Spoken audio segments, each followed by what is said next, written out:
बेवस्ता।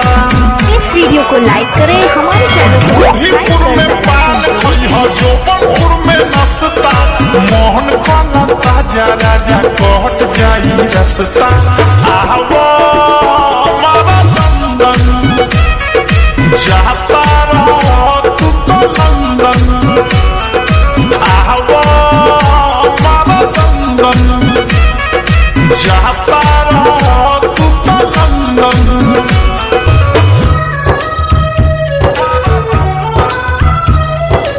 Music by Vikesh भोजपुरिया।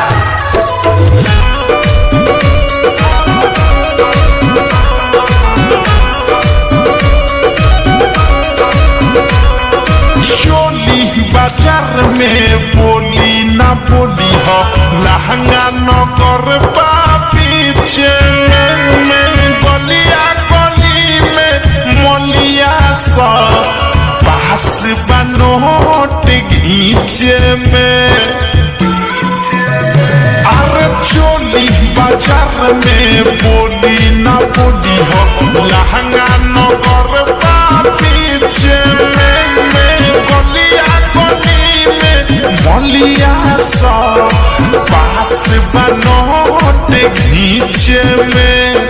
झूलापुर रसगुल्ला खइहा सायापुर संपापड़ी महालपुर में मिश्री मिली सोट के खइहा बहरी। लालीपुर में घूमे सब छौरी खाली लापड़ी जाए के बेरी खाना हो जवानी के मुर्गा बहरी। आवो मारा लंदन जाता रहो तू तो लंदन।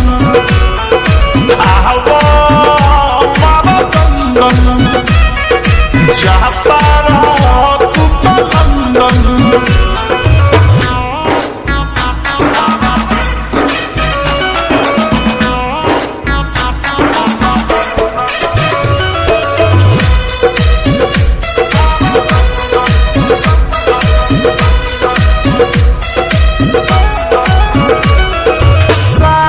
नगर में गाड़ी न जई हो कमर नगर न तो छूट जाई। जांग नगर में धांग के मारी ये राजा मुहरा फूट जाई। और साड़ी नगर में गाड़ी न जई हो कमर नगर न तो छूट जाई। जांग नगर में धांग के मारी ये राजा मुहरा फूट जाई। पेट नगर में लेट न करिहा लोगों के भीठ बा। आगापुर से पाछा बचौ एगो पीठ बा। राइतो ठारू अवधेश फरियाद जति चीत बा।